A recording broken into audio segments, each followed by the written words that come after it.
Kami yung tanong. Malapit malayo ba yung ano? Ayun pa. Santo Tomas? Santo Tomas talaga. Hindi naman malayo pa po eh. Malayo ba? Naliligo kasi ako eh. Galing ako dito sa Tagaytay. Saan papunta mo yan? Saan papunta mo? Sa palengke na ako. Palengke. Lalakarin mo lang? Oo. Sabay ka na sa akin. Kami helmet oh. Para hindi tayo mahuli. Init yan, nilalakad mo lang? Alin na? Saan galing yan? Yan lang ako. Sa ano? Nag-yan lang ako. Pass lang ako ng mga iba. Okay. Yan lang ako. Pagka ano ng palengke direct lang ako. Galing akong Tagaytay eh, dito ko napalusot. Bakit naman sa may ano, Siargata? Hindi ano lang ako. Hindi ako traffic. Hindi naman. Traffic ko kayo.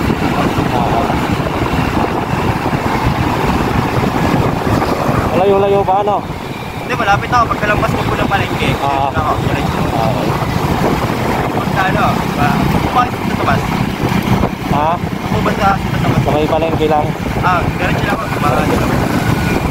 Diretso po. May Siargata po. May Lianas po. Sila.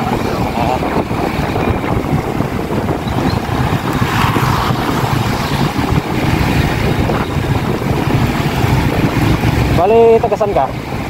Tagasan ka? Taga dito ka lang din? Dito lang ako. Layo ka, nalalakad mo to? Ang init? Ano pa rin ano?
Ano yan, ako na. Sige, salamat. Ingat. Sige. Ayun, nakapagsakay tayo ng isa, unang pasahero natin mga tol. Sarap pala, ang saya pala. Ang saya pala nung ganitong ano. So tuloy-tuloy natin to kasi hindi tayo nagkamali ng gagawin. Ganda, galing. Masaya palang gawin ng ganitong ano. Content. So nakatulong ka sa iba tapos naging masaya ka pa dito. Siyempre meron tayong helmet dito. Ayun.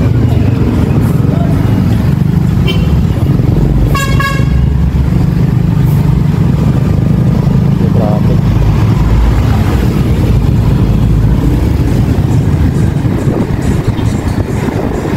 So marami tayong kababayan na hindi afford yung ganito. Siyempre tulad doon, sabi ko kanina nakadaan pa lang siya, nag-apply, nagpasa daw siya ng regalo. So dati, danas ko din yan nung wala pa akong service, nakakain ko din. Talagang nilalakad ko rin dati kahit malayo. Kaya nakaka-relate ako sa mga ganong kwento. Kasi ako, nilalakad ko rin talaga dati pag ako nag-apply. Tapos pangarap ko magkaroon ng tubig. Pangarap ko magkaroon ng motor. Kaya ang swerte natin kasi meron tayong ganito. Hindi man kamahalan yung motor natin, at least meron tayo nagagamit sa araw-araw. Kaya